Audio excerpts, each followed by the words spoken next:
In the whirlwind world of Formula One, driver moves always catch attention, but the 2026 shakeup is something else entirely. This summer, Red Bull lost Christian Horner, is about to lose Sergio Perez, and could soon see Max Verstappen head elsewhere. But while the spotlight shines on those headlines, Toto Wolff is quietly pulling strings behind the scenes. It's not just about drivers switching seats. It's a carefully crafted plan that touches 5 drivers across 4 different teams, all woven together by Wolff's influence. The story really kicks off with a phone call from Wolff to Mario Andretti, aiming to bring Sergio Perez back into the mix via Cadillac.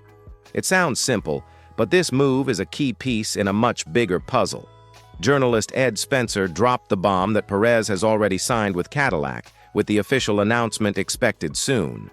While Perez's name dominates the news, what most miss is that this isn't just about one driver's next contract. It's about control and positioning. Wolff's reach spreads to George Russell and Kimi Antonelli at Mercedes, Max Verstappen still up in the air after a not-so-secret meeting on a Sardinian boat, Valtteri Bottas nudged toward Alpine, and Mick Schumacher waiting in the wings, possibly sliding into Cadillac. Each move is strategic infiltration, not random transfers, but precise placements designed to strengthen Wolff's grip on the sport. When asked about Alpine, Wolff tried to downplay his involvement, calling himself just a friend giving advice. But that's clearly not the whole truth. He admitted talking multiple times with Flavio Briatore about driver recruitment. If Alpine hires Bottas, Mercedes gains loyalty and leverage in a team desperately trying to avoid becoming a Mercedes customer in 2026. This isn't background behavior, it's calculated positioning. So, what do you think?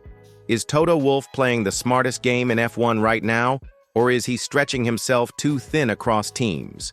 And what about Sergio Perez returning to Cadillac? Would you be excited to see him back on the grid fighting to rewrite his legacy? Let me know in the comments. Also, if you want to keep up with all these driver moves and more insider info, hit that subscribe button and ring the bell. You don't want to miss what's coming next. Now let's talk about 2 teams that are quietly becoming the real battlegrounds for F1 talent: Cadillac and Alpine. Sergio Perez heading to Cadillac isn't just a random signing, it's part of a bigger blueprint that pairs experience with fresh talent. Alongside Perez, Mick Schumacher is emerging as the perfect younger driver, someone who isn't just carrying a famous name, but proving his worth on the track and in the simulator. Mick's 2 years working closely with Mercedes in the simulator paid big dividends, helping them nail a double podium in Spain in 2023.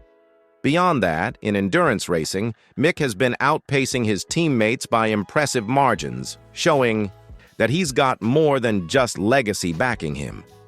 Mario Andretti from Cadillac has been watching closely, and he wants a mix of a veteran and a rising star. Perez and Mick fit that vision perfectly. Over at Alpine, the stakes couldn't be higher. The team is desperate to stay competitive and avoid becoming a mere Mercedes customer next year. Toto Wolff's offer of Bottas, an experienced driver with intimate knowledge of Mercedes engines, is a lifeline for Alpine's credibility and ambitions. If Bottas moves to Alpine, that could open the door for Mick Schumacher to slide into Cadillac, completing Wolff's carefully crafted plan. This isn't just about filling seats, it's about rebuilding bridges and extending influence. Remember, Toto once called Cadillac a financial liability. Now, by helping them out with reliable, marketable German talent, he's making peace and expanding his reach even further. So, what's your take? Who will make a bigger impact at Cadillac next season? Perez's hunger to prove himself again, or Mick Schumacher's fresh but disciplined approach? And do you think Alpine's close ties to Mercedes will help or hurt them?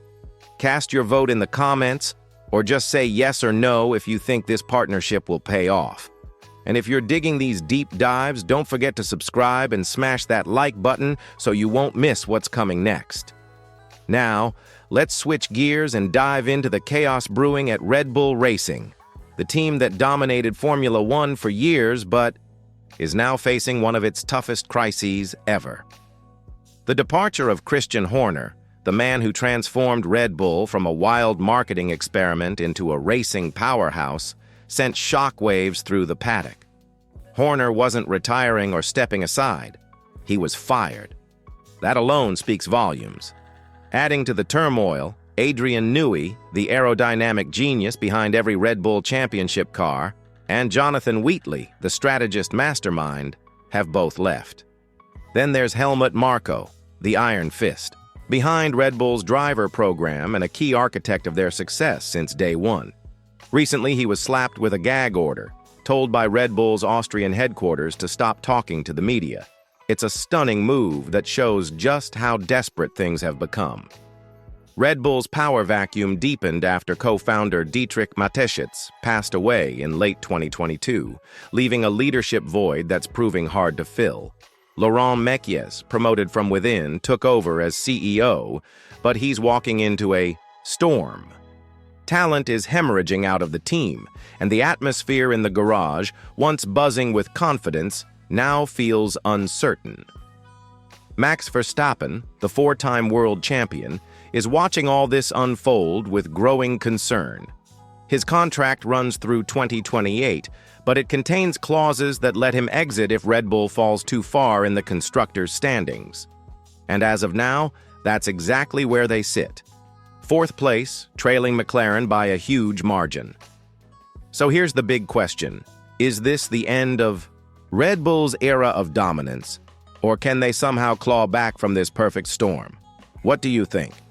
Are Red Bull's internal problems a sign the dynasty is crumbling, or will they bounce back stronger? Vote now in the comments and let me know your take. And if you want to stay on top of every twist and turn in this unfolding story, hit subscribe and drop a like. Your support means a lot and helps us bring you the latest F1 updates. Now, the looming 2026 regulations are adding even more pressure to this already intense situation. New engine rules, fresh aerodynamic guidelines. It's basically a reset button for the entire grid. Teams are scrambling to adapt, and this shakeup is reshaping the power dynamics like nothing we've seen in years. Red Bull partnered with Ford for their new power unit project, but without Adrian Newey's genius and with a fractured leadership team, their technical challenges have only grown. It's not just about losing races anymore. It's about watching an empire struggle to maintain its edge. Sponsorship deals worth millions hang in the balance, and the team's valuation could take a serious hit if they don't get back on track. Meanwhile, Mercedes, under Toto Wolff's steady hand, seems calm and calculated, using this regulatory reset as an opportunity to tighten their grip. Wolff's long game includes smart driver placements and strong engineering leadership, positioning Mercedes to capitalize as others falter. So here's a question for you. Which team do you think is best prepared for the 2026 rule changes? Is Mercedes about to reclaim dominance, or will Red Bull somehow engineer a comeback? Vote yes or no in the comments if you believe these new regulations will end Red Bull's streak once and for all. And if you want the latest insights as this story develops, make sure to subscribe and like the video. You don't want to miss what's next in this epic F1 saga. So, what does it all mean for the future of Formula One? Toto Wolff isn't just managing Mercedes or juggling driver contracts. He's quietly engineering a vast power structure that spans multiple teams. With 5 drivers and 4 teams under his subtle influence, he's playing the long game, carefully positioning pieces to maintain control over the sport. But every grand plan has its risks. What happens if the Perez-Schumacher duo at Cadillac becomes a real threat to Mercedes? Or if Bottas, armed with insider knowledge, turns Alpine into a serious contender? And what if George Russell, frustrated by delays and drama, decides to walk away? These are the fragile variables Wolff must balance as he executes his audacious strategy. Meanwhile, Red Bull stands at a crossroads. Their internal upheaval and leadership shakeup could mark the end of an era, or they might find a way to rise from the ashes stronger than before. The 2026 season isn't just another year, it's a turning point that could redefine F1's landscape for years to come. So, what do you think? Will Wolff's long game pay off and reshape Formula One, or could it all come crashing down? Drop your thoughts and predictions in the comments below. I want to hear from you. And if you've enjoyed this inside look at the biggest moves shaping the future of F1, don't forget to subscribe and hit that like button. It really helps the channel grow and brings you more content like this. Thanks for watching Fast News F1. Stay tuned, because in Formula One, the next move is always just around the corner.